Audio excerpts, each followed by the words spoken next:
This week, we welcome yet another mutant into our Hall of Superhumans. The only question is, will the Strike Everywhere match use his powers for good or for evil? My co-hosts attempt to stage an intervention with me and my newest addiction, Samus returns. Also, do you have what it takes to become America's first planetary protection officer? All that and so much more. We have a goal, we have an agenda, and we clearly just want to watch the world burn in a blazing ball of anarcho-nerd culture. It's Lose a Turn.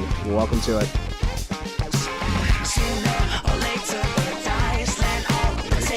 Oh yeah, I am that good.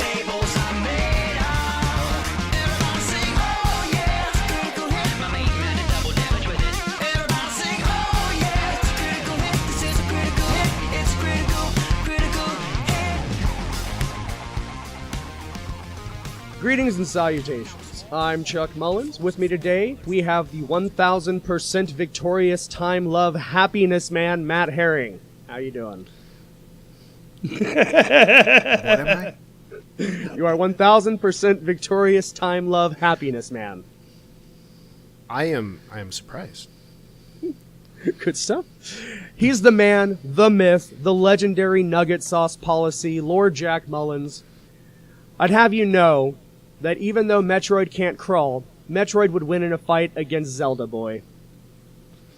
You can absolutely go fuck yourself. That's totally not true. I knew that'd light your And fire. also, okay, wait, maybe against Zelda, but not Link. I don't know who Link is. It's Zelda Boy. Zelda Boy. Fuck, I didn't catch that. Yeah, I know. I'm the worst. Welcome to it, guys. So, let's start with our superhuman pal, the Strike Everywhere match.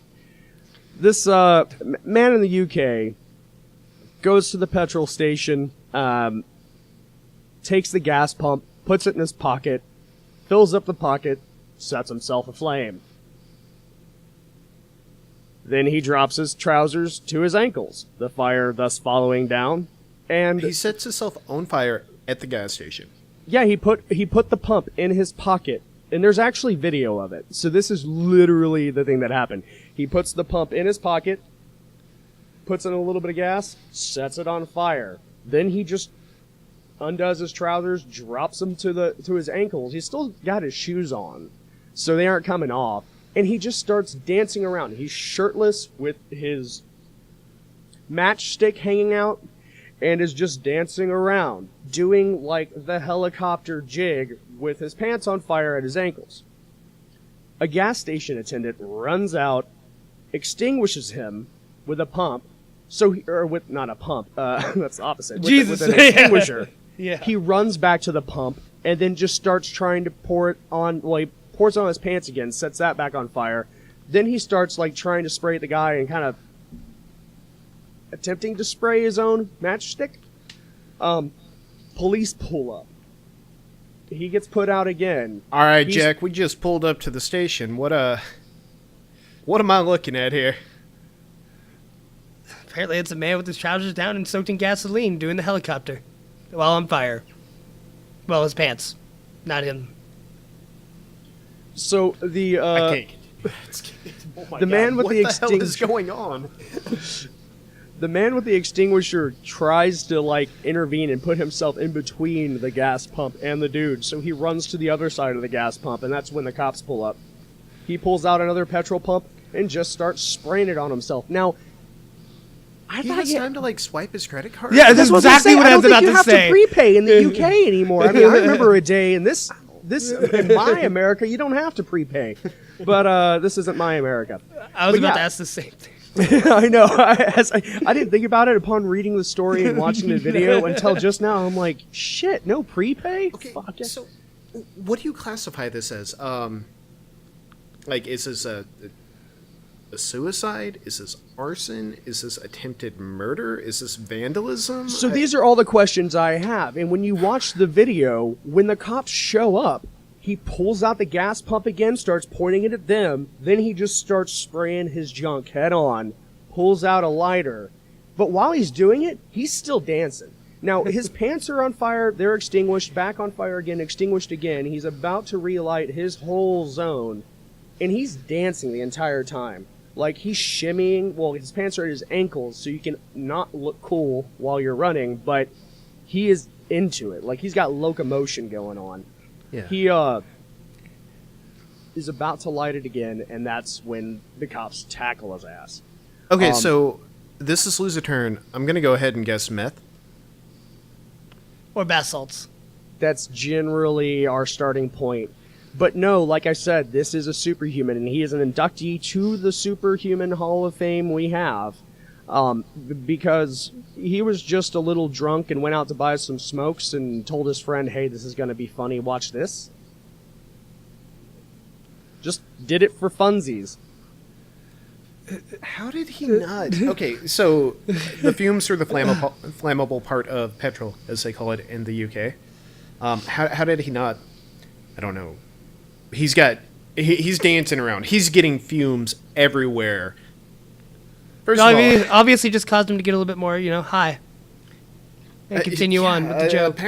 How did his hair not go up in a ball of flame? Like, fumes have got to be everywhere at this maybe point. this is actually a stunt to prove that the UK equivalent of Shell waters down their product. I mean, he puts it in his pocket. When he drops his pants, the fire follows. Like, it didn't, get onto his leg. No time throughout the video do you see his flesh on fire, just his pants. And he kept spraying himself and about to light it again, but was stopped. Now, let me go ahead and, just for the sake of pacing, continue on to the next portion here, which is that his friend is laughing his ass off, but says, no, this is just him. He just does stupid shit like this. He likes to show off. He was doing it as a joke, not to harm himself. He's renowned for doing stupid shit like this. I told him to be careful unless he may set his pubes on fire. And Okay, so show off is a word. However, it does not mean attempted murder. It's attempted nothing. After his arrest, he was released without charges. Thus, I posit he is a superhuman. The human strike everywhere match Oh was my god. just attempting to harness his powers, but he did not intend any harm, apparently. Even though he was playing with gasoline and fire There and had the clearly cops is a tackle him. power. There clearly is a power there that he's not, this didn't become destructive. Yeah, I think it's probably like a class A or a class 1 mutant power, kind of like Pyro. He has the ability to control fire but not to summon it, so maybe that's the catch. Or not So the this catch. guy could probably dive into a volcano and explore the lava, find out if there really are lava dragons down in there for us. That's true. Fuck, yes, I think this is perhaps... know what? He was probably picked up by a secret organization that observed his power, and that's why he was released without charge. But, Maybe this just debunks the whole myth of humans being flammable. oh, yeah, we were wrong the entire time. Humans aren't flammable. You heard it here first. Go out and play with fire. No. I know we don't necessarily have the whole... don't try this at home. What do you call this? Disclaimer? Yeah, I never paid attention to those, so I don't know the word. But don't do this at home. Don't set yourself aflame. You are not a mutant yet. Maybe. Oh, you're talking Maybe you about are. Darwinism. Yeah. That's insane. Wow. Oh So, my god. moving on, I cannot stop playing Metroid Samus Returns. I don't even... In fact, I'm not even here right now. I pre-recorded this while I was waiting in line to get it, and this is just some looped footage. This is my hologram. I can't stop playing this game. It's amazing. It's everything I wanted it to be. It is the most visually stunning game on the 3DS. It really takes advantage of the hardware.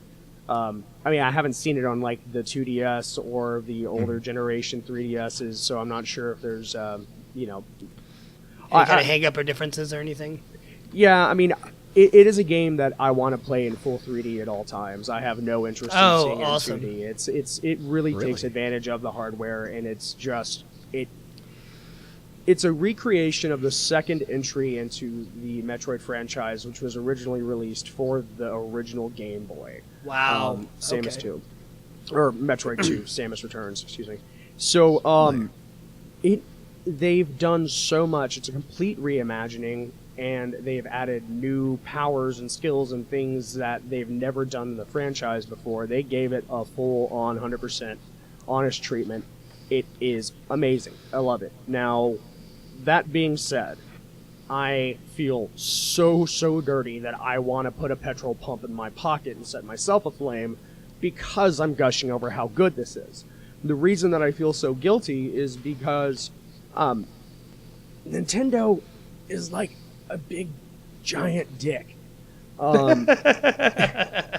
There is a fan-made recreation of Metroid 2. There's been several, but one in particular that, if you're listening to the show, you may already be very well aware of and may have already beaten. It's known as AM2R, another Metroid 2 remake. And this game took the developer 10 years to create it. Now, he did it in his spare time, of course, but he did it with the help of several people to assist with music, with art, with engine development, everything. And it is an amazing game. They really did pretty much recreate the Game Boy game, like map, feel, and purpose, with a lot of the mechanics that you would see in Super Metroid that made it like one of the greatest games of all times, and a bunch of new things they added to it. It's just a beautiful fucking game. The day after he releases, 10 years in the preparation, like 2 days after he releases, Nintendo, of course, says, DMCA, take it down. You can't host it. This is our property. You can't do that. And that's really dickish. Now, whenever they did this, it wasn't yet announced that they're creating a Metroid 2 remake themselves.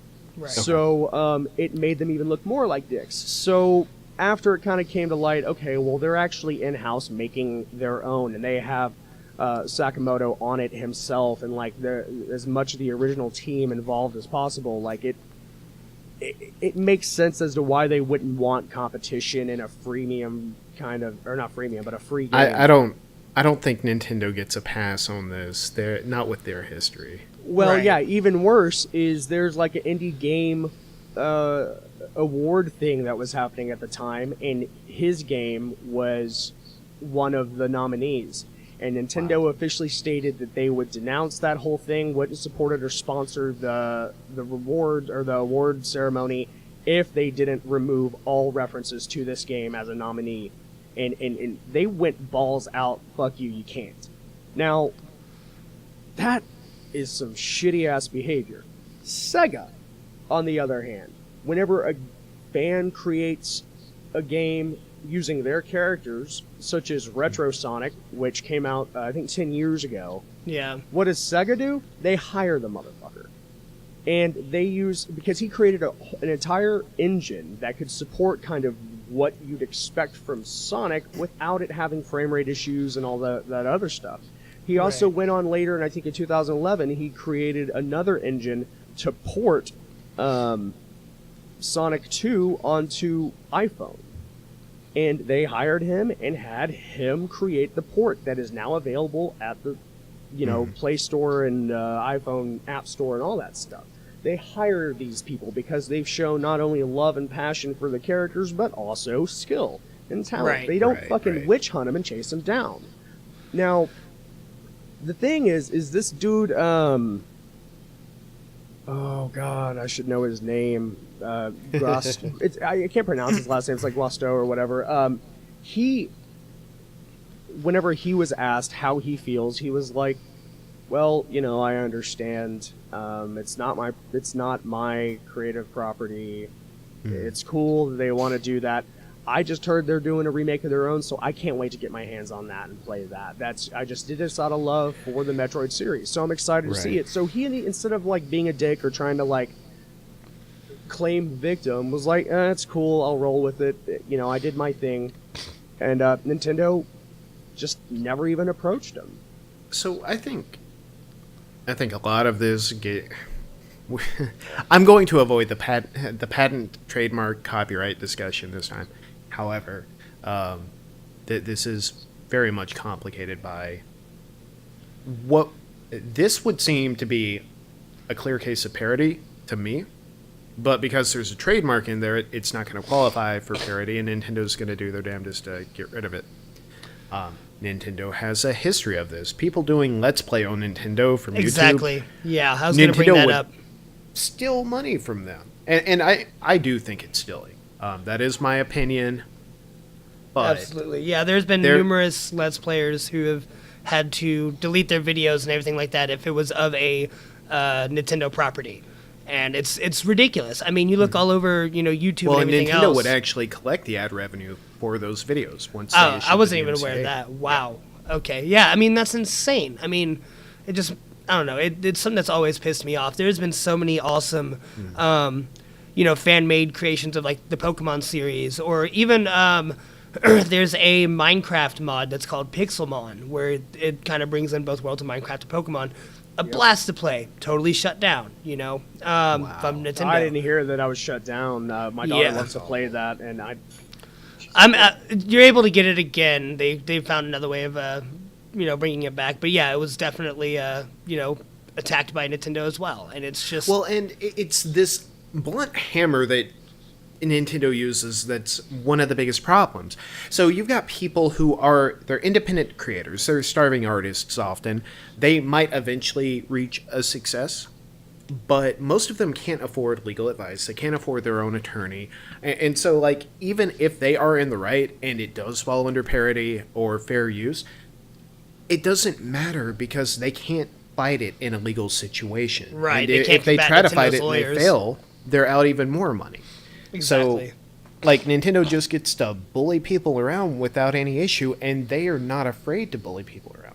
Yeah. And so I guess it goes into the next part of the conversation. Why is Nintendo uniquely like this? Like, a lot of companies are very protective of their intellectual property. A lot like Sony as well. But Nintendo especially, they are just notorious for this. They don't care. They don't see it as, oh, well, we do get a goodwill value from them using it as like free advertisement or marketing, getting a buzz going. That, in my mind, there's a reason that does not work for Nintendo like it works for everyone else. If anyone wants to say anything. So, I mean, I think that if you look at this, I mean, Nintendo is the only group still around in the game. From whenever home consoles first became a thing. I mean, the market was inundated with them. Terrible games were being released left and right everywhere to the point where sales dropped all across the board because the market was flooded with garbage. Nintendo was the only people to really bring it back, resuscitate, that whole thing. And then they were thrown headfirst into the console wars with the next big contenders being Sega at the time. And they were neck and neck, releasing one after another. Where it's really strange because they had the Game Boy, which was a huge hit, sold more copies than like anything ever. And Sega released Game Gear, which to this day is still stunning, graphically pleasing. And they even had like a TV attachment for it. I remember being on a road trip, and a friend of mine let me borrow his whole Game Gear setup, and it had a TV attachment. I'm watching mobile television, and it's 1993 or some shit. But they had bad timing, and their marketing game wasn't that good. Sega really tried to have a new character for each of their console families, and that's where it's suggested that perhaps if they had kept Sonic when they released Saturn and made that the flagship game rather than Knights, it could have worked out better for them. But bad timing because they released the Dreamcast just after PlayStation hit the market with their monster. Microsoft came in, and instead Nintendo, which was a playing card company at first, then just a toy company, who now had like sole ownership of this console market, started facing companies that weren't console companies but were mega corporations known for had electronic, all the money, Microsoft and Sony, and Nintendo is still in the game. Now they did stagger. Consoles are powerhouses. They've beaten the shit out of the Wii. And Wii U, when it comes to hardware and what they're able to actually produce, the only reason Nintendo's in this game is because of the character and intellectual property they own. Because none of us want to see Zelda or Metroid or Mario go away. So they're gonna be in it, even if they make these mistakes. But they're playing their hand really poorly. Yeah. Sorry, I know that was long-winded. No. One quick note. You said mega corporations. A lot of people aren't familiar with Sony and how big Sony is. The Walkman. I mean, right, but they recognize the brand, right? But they don't understand that in many ways, in like Asian countries especially, like around the world clearly, but they own insurance in Asia. Honestly, it was their insurance business that kept the company afloat a few years ago. When interesting. Right, so they spent way too much for like R&D for a lot of their electronics that weren't keeping up in the marketplace. I see. And Sony's a Japanese company, so in Japan you've got this idea of, well, we have to be quality because any one mess up ruins our reputation locally, and that's unacceptable culturally, according to my business communications teacher and textbook. So I'm not making a broad statement without merit there. No, but however, I mean, they have competition outside of the country with things like Samsung, so I mean, they definitely have to not make a mistake. Right, and they can't. Reasons. Well, and Samsung can eat a mistake. Like, it's okay because locally, culturally, it's all right. You're still growing as a business, whatever. If you look at what happened to Toyota in Japan when they did that car battery, the electric car mishap that caused all kinds of problems, they're still like, this may be me misremembering. I want to say they're still undergoing lawsuits within Japan for damaging Japan's reputation. Jesus.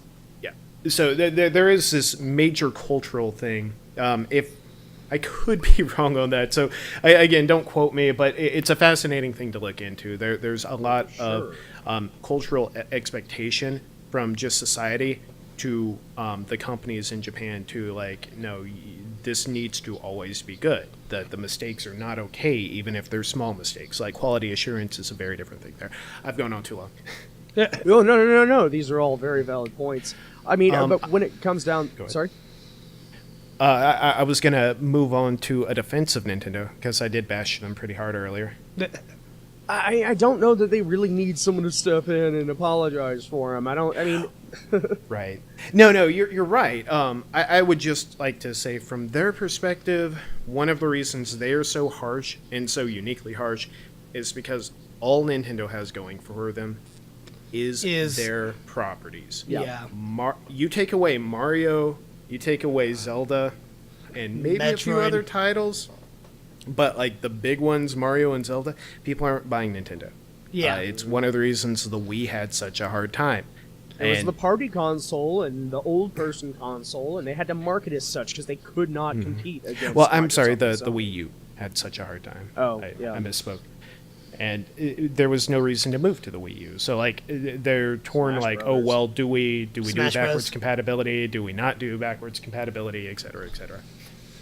And they mishandled the fuck out of that. I can't imagine it being that difficult. Did you ever... Yeah, you owned a Wii U. Never mind. You know the pain of switching to the virtual Wii. Oh, yeah, the virtual Wii console. Oh, that was awful. Yeah. Absolutely. No, honestly, when I blew off the dust from my Wii console after I moved up here, it was like, oh, I can just play these games without hating every moment of loading. Yeah. But and to conclude, Nintendo does have a reason to be super protective of their brand because their company will likely cease to exist if they lose any of their big properties. If they lose the properties, absolutely. But if they just lose the console war, that's what they're trying to avoid, is I think seeing how they dealt with Sega and what happened to Sega. Sega's now just a game developer and just does that. They've sustained because of their intellectual property. But other than that, they... I I And have also, something to their say on big this as brands well. don't need advertising at all. They don't need additional marketing. Right. Sorry, Jack. Go ahead. No, you're totally fine. So, I mean, one thing that I'm noticing, obviously, I think everybody is noticing this. With Nintendo, they obviously can't keep up as far as hardware goes when it comes to Sony and Microsoft. But, I mean, obviously, the way they're trying to make sure they keep their company going is just through different, trying to make something different out of consoles than just your stereotypical one. So, I mean, obviously with the Switch, it's still not that powerful at all as far as hardware goes. But the whole big thing is the portability of it. My question here is, do you think, I mean, how long can they carry on doing that? Nintendo has been trying to do this forever, and it's never once stuck. Yeah. Oh, hey, you can, swing you use the Z-axis with the Wiimotes, and fuck Skyward Sword. That game sucks. It sounded really cool, and it really, ended up being terrible, and people always wanted to move away from that. And then you've got with the Wii U, hey, bring it with you. Okay, yeah, sounds really cool. Also, I didn't buy the system for that reason. I bought it for other reasons, and I never ended up using that feature because it just wasn't quite perfect enough. If they're going to do things like that, they really have to nail down that Apple model of it's just going to work, and it's going to be easy and intuitive to figure out. Yeah. I mean, if you look at the Wii U as a development stone for what they're putting into the Switch, I think it wasn't a bomb. Yeah, I agree. I think that they tested out some things with the Wii U because I don't know that it was really as highly announced or heralded, and I don't think they expected it to be the evolutionary thing. I think it was kind of an R&D step to see if they wanted to head this direction they did with the Switch, and so far I think that's worked for them. And one thing I will say, the whole ability to be able to switch screens under the handheld on the Wii U, never really used it before. It was kind of pointless. I used it all the time. Nope. Now, wait, let me finish. You step out for a cigarette. You can watch other games and bet on them, and use your coins and actually get rewards for staying outside smoking and watching other people play. So that's the one time I used the fuck out of that. So what I realized because I forgot that was even a feature, that when Breath of the Wild came out and I wasn't able to get a Switch because they were all sold out, I ended up getting it on the Wii U, which I realized how fantastic that was because of the fact that I was definitely going to pour hours and hours and hours and hours into this game. Yeah. But I didn't want to hog the TV from my fiance. So realizing that was a feature, I then utilized it literally all the time. I can just lay in bed with her, she can watch her show, and I'm sitting there on the handheld with headphones and playing Zelda. And it was awesome. So yeah, and I remembered really cool. I'm doing that now with the PS Vita and the PS4. It was up to the developer of each game to respectively try to create a mapping for Vita, and some games did it beautifully. Fallout 4 on that Vita, I don't have a single thought that passes through my head of, I wish it weren't like this, I wish it could fix that. Oh, that's awesome. It's beautiful, it's seamless, and they did a real intelligent job of mapping the controls for it. So, but that means I was lucky enough to go out and have this additional handheld console version thing that's compatible, whereas Nintendo made it a part of the core system. So that's another intelligent approach that they took.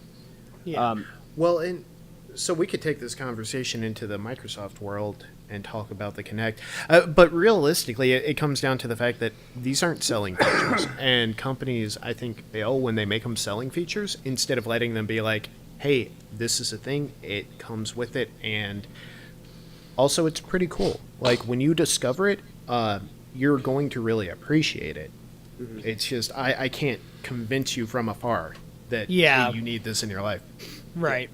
And so ultimately those things should be used to build brand loyalty, and maybe a slight amount of advertising just to build awareness of it. Sure. However, for the Kinect, I think there's some really cool things going on there, but Microsoft kind of forced it a bit too much. And there's some amazing technology that I would love to see built into a lot of games, and it didn't pan out quite right, unfortunately. Yeah. Yeah. Well, okay, let's move on to a little bit of a positive thing about Final Fantasy XIV. in light of the recent hurricanes that have struck the fuck out of us here in Merca, I don't know if you're familiar with a lot of MMOs. There's different approaches to player-owned homes, property you can buy and deck out and have it become your own home. Right.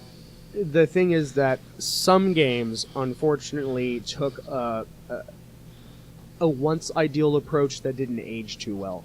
Final Fantasy XIV being one of these, in which while they have instanced neighborhoods, there's a physical amount of space there, and it allows you to interact with your neighbors and get to know them, but now they've got like 10 fucking ghettos full of property that... So the moment that a new instance of a neighborhood is released, which happens kind of few and far between, you can expect all the homes in that property to be bought within an hour or two. Jesus because Christ. there's a huge waiting list. So they've had to take to a policy of evicting and demolishing previous existing homes if players don't log in X amount of time. So if I recall correctly, in Final Fantasy XIV specifically, you have 30 days to log in and check on your home, and if you don't, you're evicted, it's demolished. That's funny. Wow. In light of the hurricanes, the director for Final Fantasy XIV is giving a stay to eviction of an additional 14 days due to people who don't have access to the internet right now and have perhaps other pressing shit, like their real home being demolished. Right. But So I read this headline, and I just assumed I understood it, and it was like, oh, hey, we aren't going to be demolishing homes because it's insensitive or something. Yeah, because some of our base might have been affected, and we don't want to like bring that to them in the game either. Like this turned into more of an asshole thing to me. You think it's an asshole thing? Well, like, it's great that they're delaying it. Also, hey, hurry up and get the fuck back on, or you're gonna lose everything. 14. Like, I mean, you have the ability to, or you have the Give them a potential of few losing months. power like for a month even. So like, oh, easily, yeah. yeah. So I think like 14 days, even Your though like computer it's could be gone. You can't afford a computer right now. I Right, think it's like a like- 14-day additional stay. I mean, right, but still, that's not enough time. They should just like halt it all for like 6 months. Or, Or 3 hey, months. We really feel sorry for Hurricane Harvey. Here's, we're going to donate, Hurricane Harvey and Irma, sorry. We're going to donate, here, we'll cut a check for $100,000. Also, we're going to upgrade the servers to handle more homes or more instance neighborhoods. To help support those victims as well. So, like, all of a sudden it's a benefit for everyone, and we'll stay evictions and demolitions until we feel like, say, around Christmas time or the holiday season, so that we feel like everyone has adequate time to log on and take care of their stuff. I mean, while I understand, yeah, it seems like it's more of a piss in the wind method of acknowledging people are suffering. For a director of a game to step up and say, yes, we're having this huge overpopulation issue, and That we is- okay. currently take care of it this way, we're giving a 2-week stay, in addition to the 30 days that already exist. It's not saying Yeah, you no, have 14 it's- days. It's great. It sounds so good. And then you tell me 14 days. I'm like, oh. It's additional okay. 2 weeks to the 30 days, so a month and a half, you know? Well, yeah, a month And and he a didn't half. have to do That's that. Great. He They're- could have been like, I mean, it's almost been a month for Harvey, and there are still people in shelters out of homes, and they don't have a computer. They aren't going to be able to log into their game. Like, it's just kind of like rubbing salt in the wound. Or I think to those. me, I think to the me. people in that situation don't. It's like, they're- oh, you almost made it, guys. You almost made it.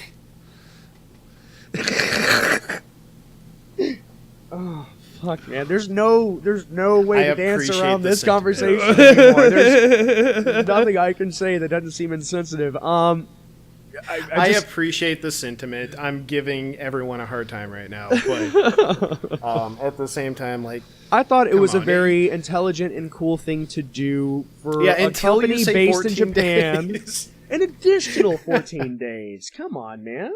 Yeah, no, Aw. no, that's fine. That's fine. It's just you're showing that. Oh yeah, I I am worried about those people. Also, I don't want to know anything about their situation. Like that's and okay, no, that's fine. Like I'm not criticizing him for not having a big enough heart. I'm just saying like, oh wow, that gesture comes across as very empty to me, and it's fine. It's also like the gesture seems like a slap in the face more than anything. I don't know. Maybe it does save someone's in-game home, and like that gives them a sense of stability or comfort, or like, okay, well, that's one less thing I have to worry about right now. But I mean, I can imagine 14 someone days. who's been like, let's say there's a committed player who did lose power and they were logged in up until the last day they couldn't. I mean, 45 days, it may offer them an opportunity to find something and at least keep that home. Mm-hmm. But coming back and having your real home destroyed, and then on top of that, I mean, alternatively, in a more American-driven world, the chances are that the director would show up and be like, we have news for you. There's about to be a lot of available property in our world. Come, like he could have tried making it a sales pitch, I mean, just demolished everything. Honestly, in an American-driven world, I think it would, if this was an American company, they'd probably just say, hey, guys, and it did happen in America, so maybe there's a bias there, but I really imagine them saying, guys, hey, you'll have until holiday season. Don't worry about it. Don't stress about it. It's fine. We're going to expand the servers too, and we don't want y'all to have to face anything like that after what you've been through. You don't think FEMA would have to get involved and we'd read headlines about American companies stops game development because FEMA, okay. Let's move on to something potentially positive. You may notice that our other co-host, Jordan Straub, is not here with us today, and that's because he is on assignment overseas as ambassador to welcome the new Queen of Camelot, who has just withdrawn Excalibur from its hiding spot. Jack? Okay, so I like Jack. that face, buddy. Jack, you have something to say. Come on. No, I'm just really excited. I forgot I saw this headline and I haven't had a chance to read it, so I want to know about it. Tell me. Let me ask one question, because I do have a very pressing question about this. Excalibur made someone king, but the real power was in the sheath, Avalon. Did she find the sheath?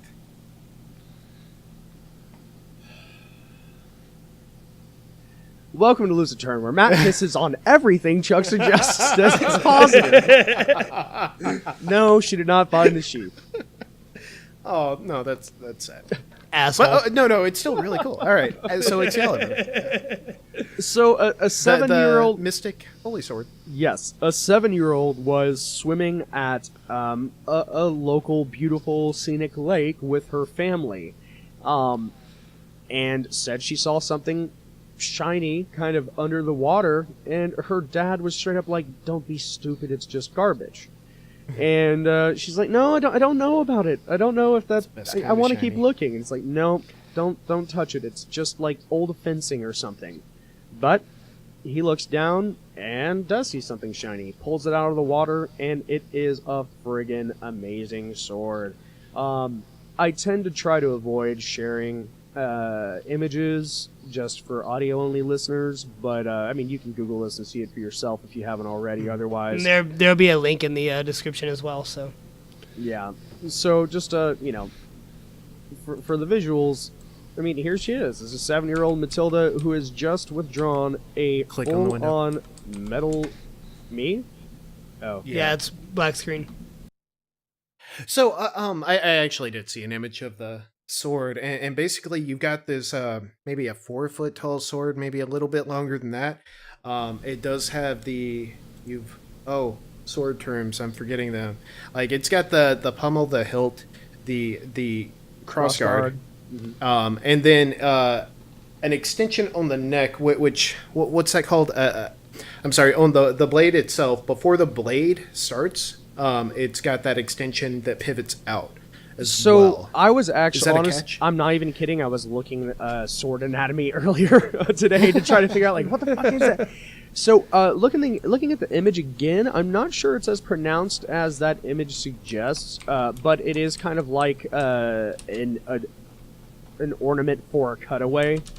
It looks like an extenuated cutaway, perhaps, but Okay. I don't know. So when it comes down to it, this is a It, real. it looks impressive. It looks Yeah. like something you might have on the wall at an old castle. So it turns out that there was previously, various films made, of course, about King Arthur, and that this lake, which he, has been likened to, where he threw Excalibur before he himself passed. Right. Doesn't urban legend say that it is the lake where that sword was thrown by Gawain? In reality or in film? Well, in legend. So in legend, that local legend. area says, "Hey, this is where was it Gavin maybe finally discarded the sword at this lake right here."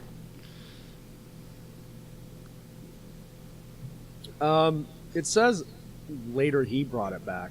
I'm not as 100% with the lore, so I could be Okay. wrong. Yeah, no, No, they're- but that's even cooler if like the locals are saying, "Hey, yeah, no, this is where the sword was discarded, and the Lady of the Lake took it under, and oh no, it popped up again." Yeah, no, so like it really fits with the. Yeah. we've got a new queen. Yep. Just in time. And in That's all so likelihood, it was a film prop, but a legit sword forged. I mean, Don't it's not like crush a my plastic. dreams. Yeah. Not a Don't plastic so one. But it dated wise, it looks like Yeah. it may only be like 20 to 30 years old, perhaps. Oh, okay. Having sat in the water for that long. I don't Then know. again, if it really is Excalibur, I mean, Yeah, we can't date that. So we are already running super long, and we've only gotten through 3 things on this list. So I'm going to power through a couple of things. Y'all Okay. stop me if it's something you want to discuss. Jean Grey is coming back. She's been dead Again? comic book wise for quite a period of time. They're bringing her back. It's coming up in her own series. yeah, True. again, Sweet. That's Awesome. Well, no, not again. She stayed dead for almost 10 years this last time. Glad I mean, they Glad brought to her have you back back, in Gene. various time traveling things, but to have you back, Gene. again. True Lies being turned into a television show. I don't know if any of y'all remember seeing True Lies, the movie back in the day. No, I slightly recall amazing it, but- I movie. didn't. I love it. Arnold Schwarzenegger, Jodie Foster, spy. He's a spy. She doesn't know. His family doesn't know. Then they find out and get all entrenched in the spy world. It's a little bit of comedy, a little bit of nice spy gadget stuff. Oh, is this is this what like Mr. and Miss Smith was based off of? It very well could have been. Okay. I actually never sat down and watched that. That was Antonio Banderas, right? And or is that? I'm not sure. My friend dragged me There was a along couple when I of- was like 13 years old, but Yeah, no. True Lies was. I watched that in theaters when it came out, which is shocking. I was young. I probably wanted to watch Lion King, but I watched that and loved it. But yeah, giving a TV treatment, and it's a. I can't remember the term for the pilot, but if they actually release and record that episode, it will be aired. They're saying, okay, it's an agreed to. Fox is airing at least the first episode, so it's not just a test pilot that could be denied. We will see it as long as they film it. Sweet. So, nice. clowns, that needs clowns, to happen clowns. more often. Oh, yeah, I agree. I want to see more like Amazon Greenlight programs. Basically, Yeah. you get to see all the pilots, whether they're released or not, and Right. just see a little bit of like, oh, hey, wow, yeah, no, I want that show. Like, let's start a buzz about it. Maybe Netflix will pick it up from Amazon or something. Yeah, it'd be cool if they kind of had like a monthly event where you could just go to this Yeah. repository, watch all the pilots, and give Oh, yeah, absolutely. on Kind of feedback vote for or single whatever, episode yeah. pilots. Yeah, that'd be really cool. There I have don't know been if that some really exists. amazing. It probably should. Well, there's Amazon Greenlight, which is y'all know about Amazon Greenlight, right? I understand the term green light. In I think.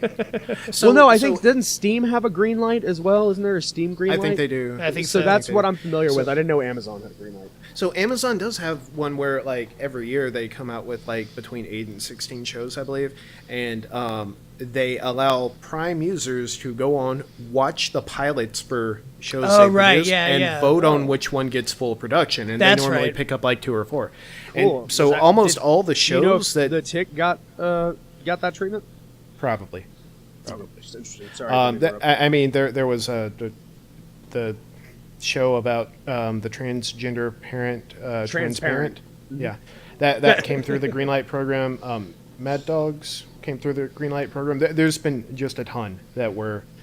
Yeah. They've won awards. Like, they've done really great with it. So I want to see more of that happening. Speaking of Amazon and things coming up, and if y'all are listening to this or watching this, you are perhaps familiar with what a podcast is. One of the most phenomenal podcasts that like started off strong and is still carrying on strong, Lore. Lore is getting its own TV series, and we've, active listeners have known about this, but it is being released for Amazon Prime as an exclusive. The first episode airs on October 13th. It is being co-created by the creator of the podcast, Aaron Mackey, as well as one of the showrunners for The Walking Dead and one of the original showrunners for X-Files. This is going to be fucking good and Fuck creepy. yeah, dude. That sounds awesome. So I think it's 6 episodes that are coming out for this first And released season. on Friday the 13th, too. Fuck yeah. Yep. Yeah. No. Hell yeah. Check it out. Amazon original yeah. exclusive thing. So I'm always excited to hear something like that. That the phrase "talent doesn't fear talent." I'm not to show a lack of humility there, but that excites me and possibilities in this program going forward. So. Oh yeah, no, it's. I really feel like it's we're reimagining what media is day by day, and kind of exhausting the utility of the internet by boldly going forward. Speaking of boldly going forward, Star Trek Discovery airs this next week. I think it is. I previously, I should apologize because I think in the last episode I talked about it being just exclusive to the CBS All Access thing. Yeah. Turns out that they actually do have an agreement with Netflix in which Netflix will be Finally. airing the Oh, episodes fuck yeah. 24 hours after. So in a week from now, that's what I'll be doing, watching that. Fuck yeah. So there's a lot of concern about how it may be mishandled. Like so far, they are not allowing anyone to release reviews on it. Or critics to write any articles on it, which is something that happens often in the movie world, because if someone that's not writes a good something sign in bad, the movie world. Yeah, right. They want people to still be dumb enough to go in and spend their money and then learn for themselves. Right. The fact that this is a television show, B, one of the biggest franchises in the universe, and it's being under wraps and hushed. Like, I'm scared, guys. I'm a Trekkie. I'm scared. Yeah. So y'all may be catching me weeping. Maybe we'll have Shelby come on and we can console each other and have trauma moments or something next weekend. Yeah. We'll see. Man, there's so much shit to talk about, guys. Clowns. Jack, you love clowns. Speaking of Fuck. which, I was going to pester you with this last week during the episode whenever it was released. Amazon, or not Amazon, Alamo Draft House, which started, in Texas. It was only recently that they had a clown-only screening of it in which people were in troves going downtown to watch it dressed like clowns. You have to know that I fucking kept my ass indoors that fucking weekend. Jack, the whole weekend. before we were recording, Jack told us he spent the rest of the week in bed sick, hiding from clowns, covers over his head. We know it. Fuck yeah. So, but it turns what I didn't know is that Alamo Draft House, during whenever Wonder Woman was released, they said that they were going to do a woman-only viewing of Wonder Woman. And some angry patron replied with something snarky like, "Oh, really? You were going to be, exclusive like that? What are you going to do? Have a man-only viewing of crap, I can't remember what it was. Not that funny. Or a clown-only viewing of it."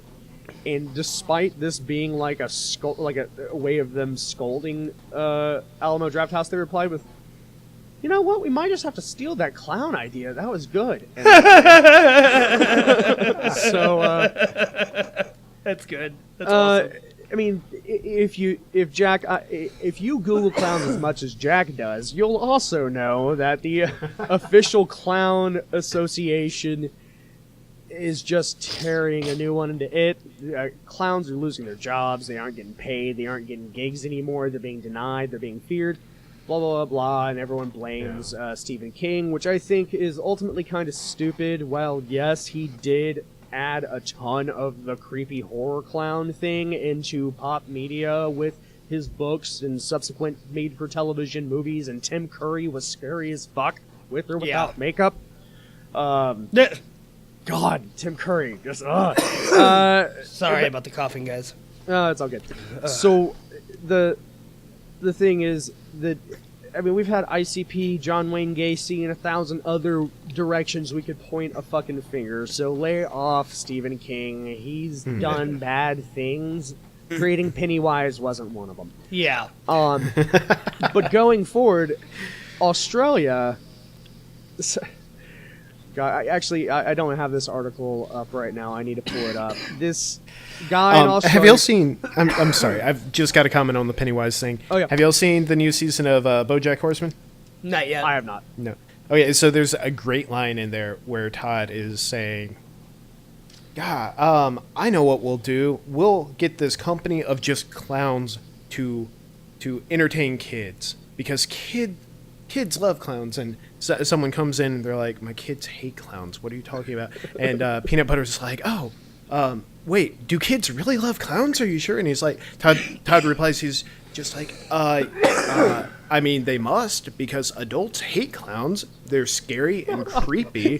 So who else would clowns be for if not for kids? Oh my god, that's hilarious. Amazing. So this gentleman in Australia created an event in Clown Purge Australia, in which he promised that 50 clowns are going to appear on Halloween night, and it was meant to be like an event to get all these people as clowns to dress together and show up somewhere. It, of course, got a lot of response in light of it being released, so it blew up far beyond what this dude expected. So while he has 50 clowns, turns out he now has 25,000 followers. Holy shit. Who are planning to clown up. And media is just freaking out, and oh god, there's gonna be clowns and all this shit everywhere. The dude who started the page he's like, "Hey man, no, it's cool. Us clowns mean no harm. We don't mean to harm anyone. We respect everyone, especially like overly vulnerable looking people or unstable people like elderly or like disabilities and younger kids. Like, we don't want to hurt anyone. This is just kind of a joke." And it garnered so much attention from the media, but the dude who created it as a joke, because in this day and age, stupid jokes like this can get blown out of proportion. He now has 25,000 followers, and all these people ready to do this, and the leader of it, like one of his most recent posts were, "Clown masks are so hard to rip bongs." Like, he doesn't give a shit. He meant it as a joke, and he's got all these followers and media attention, and he is just like, "Yeah, I know, man. We weren't gonna hurt anyone. I was just kidding." But this is now out of control. We don't know what's actually going to happen in Australia. It was nice knowing you, Australia. Good luck with your clown thing. Hey, at least... I mean, I think outdoors clowns are the least thing that Australians have to worry about. Yeah, that's true. I mean... What's up, Jack? I'm just saying, I'm just happy that event is way across the world from me. And I'm here in Texas with the cool events. I don't know if you heard, we just recently had Run Like Naruto Across a Bridge event in Austin, as well as Scream Like Goku on Campus event in Austin. I didn't go, but I saw the videos and they're fucking hilarious. Because you were afraid of all the clowns that were attending all of these, obviously. But damn it. Yeah. I wish I had known, sir. I wish I had known. I'll have to find the video for the Scream Like Goku event and drop that in the link if I can. To add a note of positivity to, I meant to say this earlier regarding the Dr. M64, the creator of another Metroid 2 remake. He did just get sniped by Moon Studios, the creator of Ori and the Blind Forest, and is now working for them full time. So he did find work. Oh, okay. Nintendo lost the fuck out because Ori and the Blind Forest is one of the most amazing Metroidvania style games that I've played outside of the Metroid genre, and now they have him on it, so I hope Nintendo cries a little bit over that. Lose some sleep, That's Nintendo. badass. You Good on deserve him. to. Sorry for bringing it back. I just wanted to make sure I had that uplifting note there. Yeah. Man, guys, we are running so long. So, Yeah. I think we owe ourselves this conversation, and we may want to call it closed. But those of you looking for work need to update your motherfucking resumes, because the opportunity of a lifetime is now available to you. NASA is now hiring. Someone want to take this over? No, you got it. All right. Yeah, there's a name there. NASA is hiring for Planetary Protection Officer. Now, I say they're hiring. Unfortunately, the posting's no longer available. We already have our Right. hero. But I should have been broadening my Monster.com and Indeed and Glassdoor job searches because I didn't know that was a fucking option. Duties summary: the position is assigned to the Office of Safety and Mission Assurance for Planetary Protection. Planetary Protection is concerned with the avoidance of organic constituent and biological contamination in human and robotic space exploration. So, be the Planetary Protection Officer. What do they look for in this, guys? Well, frequent travel may be required. Oh, I can't just stay in this one spot and shoot the aliens. Yeah, can I work remotely in Mobile, Alabama? No, I don't want to go to space, but here I can. So NASA has a very nasty habit of hiring or creating facilities in like all of the 50 different states, because then they can get more senators or representatives on board with giving them more funding, because Well, hey, that they they brought fucking jobs needed it. through via NASA. I see. So frequent travel would definitely, if there's only one planetary protection officer, they're going to be all over the place. Right. Yeah, maybe not on planet. I just felt that was probably an understood qualification. Might want to like spacey. Technical qualifications: demonstrated experience planning, executing, and overseeing elements of space programs of national significance. What space programs are there of not national significance? I don't know, but Right. okay. These elements include, but are not limited to, developing requirements, performing technical assessment, and preparing recommendations of leadership. More technical jargon, like, it's funny because of what this position really is, having it read like an application for HP or Dell. Right. Demonstrated skills in diplomacy. Yeah. That resulted in win-win solutions during extremely difficult and complex multilateral discussions. They're trying to say, can you pass the Kobiyashi Maru? Which you can't. No one but James T. Kirk has been able to outsmart them. Advanced knowledge of planetary protection. Like, did I miss that elective yeah. in high school?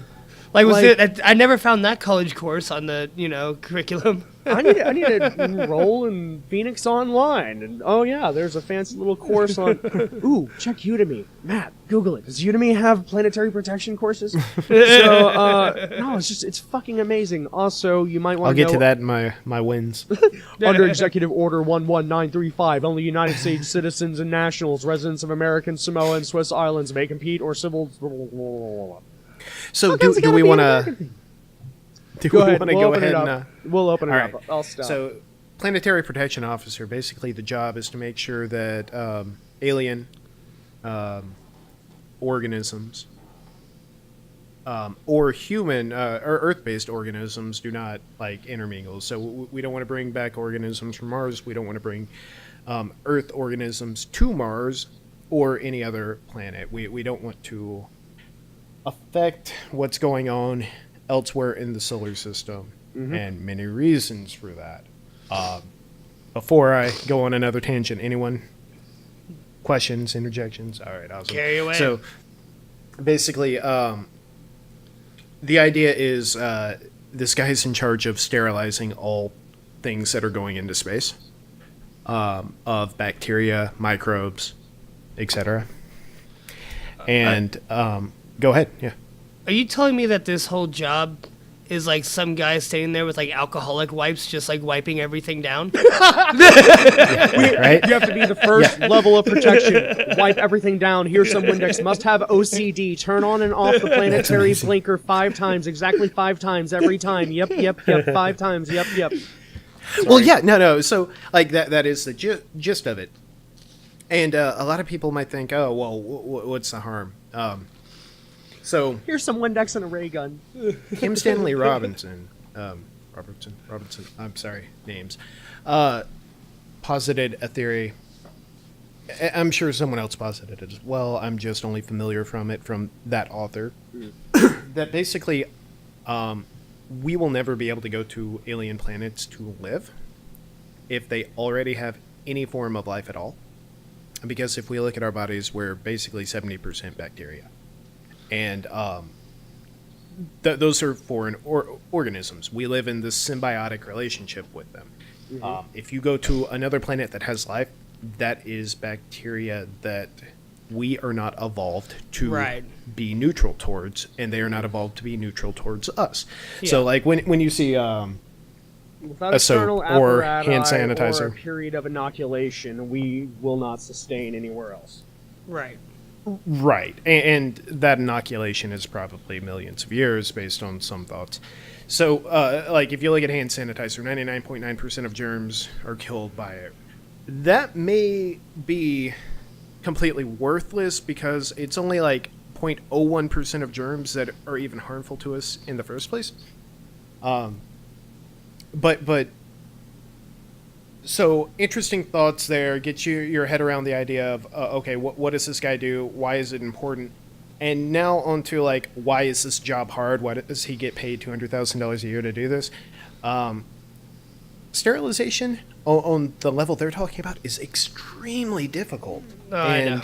It's a big universe. I'd hate to have to Purell the whole motherfucker.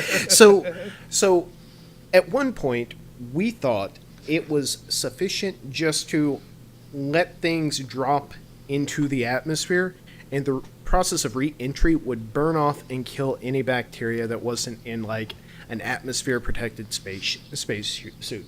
Right. Turns out that's probably not the case. Now, we can't really test that because anything we've dropped on another planet, we can't inspect it to see if it's got Earth bacteria or Earth life on it.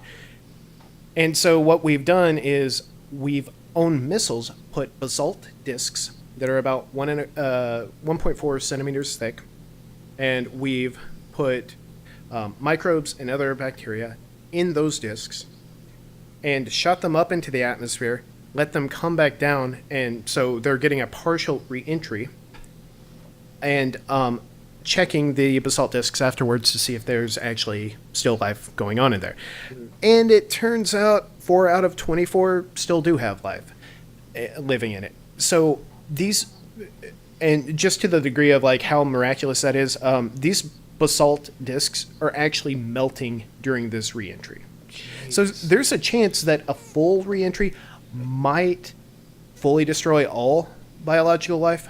However, that and these are also anaerobic bacteria as well, so they don't need oxygen per se to survive. I think people get the point though. Yeah. So That's it honestly is a job that I'm not qualified for. That's to say the least. There's so much more I want to say about it, but I feel like we may be running out of time as a universe. And also for this show. So I want to rapid fire through a couple of things and then get to closing arguments. Is that fair, gents? Yeah. Honestly, do we need to rapid fire? Maybe we save those for next week. There's a couple things that I feel are topical enough that do. Yeah, give the topical ones. That'll be great. Not quite topical, but a man in California was jailed for check fraud, and he is able to post bail with a counter-fraud check. Good job, California. China, don't rent used sex dolls. Don't. Real dolls cost $45,000, and they're like, hey, you want to just rent this one? We knocked the bottom of it last night, but you can rent it for $35 tonight. Yes, there is a real doll sex exchange, including like a Wonder Woman one. They went to a convention, had a lineup, just rent it out. Gross! Don't do that! It's meant to fulfill all those only Unless men's that's what you're important into. fantasies. Oh yeah, maybe I just want to shove my dick in a cum dumpster and cry. Yeah, hey, stop kink shaming. I apologize to everyone for kink shaming. If you like to fuck Just- other people's fuck toys, don't do that! Make sure to wear a condom. STDs are bad. I grew up driving in Houston, Austin, Dallas, some of the worst fucking places to drive. I had road rage issues. I now drive like an old man just because I want to survive and I want my family to survive. However, during my road ragey years, I would throw bottles out the window and scream and shout. New Jersey, hats off to you because you now know how to road rage on like an A+ level. A near accident in a tunnel causes two drivers to get in an argument further down the road at a stoplight. Man gets out of the car and just spray paints a giant ejaculating dick on the side of this dude's truck. Yes. Amazing. And while we did Hats off to that guy. have a wanna make a wonderful flag for this story guy. overseas for Matilda, who withdrew Excalibur from a lake and is now a hero, we have the American version, which is when a young boy finds a weapon in a dressing room. It's just like a 10mm, and his mom is like, "Don't play with that." Takes it out of his hand, and just to confirm that it's not a real weapon, pulls the trigger on the loaded firearm in a dressing room. Stop being dumb, America. No one was hurt, but stop being dumb, America. Find swords and be heroes. Don't shoot randomly in the middle of a department store. You're dumb. You're dumb. Are you talking about the subway swordsman? Do I want to know? There's what an that actual is? guy with the sword on a subway that saved someone. Oh, That's fucking Wasn't it awesome. Pulled his sword out, like, did some flair, and, like, are you sure you want to do this? And is that yeah, stop Schaefer the Dark Lord? I think that's a Schaefer the Dark Lord album. him. We can talk about that more later. I want to dig up that guy's full story. Yeah. And I wanted to bring up a hero. There is actually someone in America who does do some good, and that is an incident that occurred in California. Some random young man is jumping from roof to roof throughout a neighborhood, just being nuts. And police are called. There's an hours-long standoff in which he finally sets himself on some person's roof, decides he's not leaving. He's standing up, pointing, yelling, just fucking causing a scene. And the police just can't figure out a solution. Well, the 83-year-old resident said, "Fuck this," grabs a ladder, climbs up on the roof, and throws the motherfucker off into the cops' warm, loving, welcoming arms. Motherfucker's 83. I'm 27? 26? Will you buy 26? Nice try. Yeah. I feel very old. If I have to move quickly for anything other than pizza, I am in pain. Hats off to you. 83 years old, throwing a some whippersnapper off your roof. You're the fucking Get best. off my roof. Get off my lawn. Get off my roof. Get off my land. Gents, do you have any wins? I do. What you got, Mullins? So I finally, as we were talking about Nintendo earlier, I forgot I was going to mention that I finally have my Switch on reserve. So just so you know, my participation in this podcast is very much has a deadline or a timeline to it. I'm going to be quitting in the next 2 months. 3 words: Mario, Zelda, Metroid. Even though Metroid's going to punch Zelda right in his face. Fuck off, I won't. Fuck you. So, We already know mine, which is Samus Returns. Regardless of Nintendo's shitty reputation, I'm a dirty, dirty boy, and I'm gonna love that forever. Matt, sorry, I didn't mean to interrupt. Just yeah, figured no, I'd keep it you're fine. thematic. In light of the Planetary Protection Officer, I'm going to go with 2 books, Station Breaker and Orbital by Andrew Mayne. Really great books. They are pertinent to the topic of Planetary Protection Officer, but I want to avoid spoilers. It's basically a sci-fi thriller. I listened to it on Audible, and the voice was Took me 15 minutes to get used to it. I didn't think I'd like it, and I stopped noticing after that much time. So, like, you mean the reader was? Yeah. Is it not Andrew Main who's actually narrating? No. Oh, okay. The narrator is someone different. And he actually does a really good job. His voice eventually starts fitting the character. It's just, he starts out super dramatic, and it's like, whoa, why are you so dramatic? But the entire rest of the book fits that, 2 books, fits that super dramatic theme. So, yeah, Planetary Protection Officer, check out, if you're curious about that at all, check out Station Breaker and Orbital by Andrew Main. Awesome. Okay, yeah.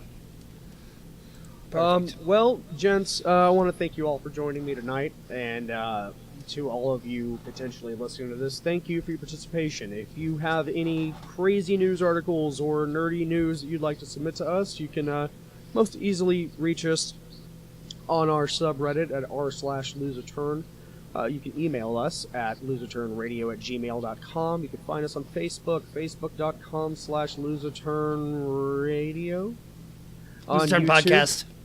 YouTube, we're YouTube/LoseATurnTV, and then of course you can just find us on loseaturn.com, a homemade, homespun, lovingly crafted website that we made just for you guys. So thank you.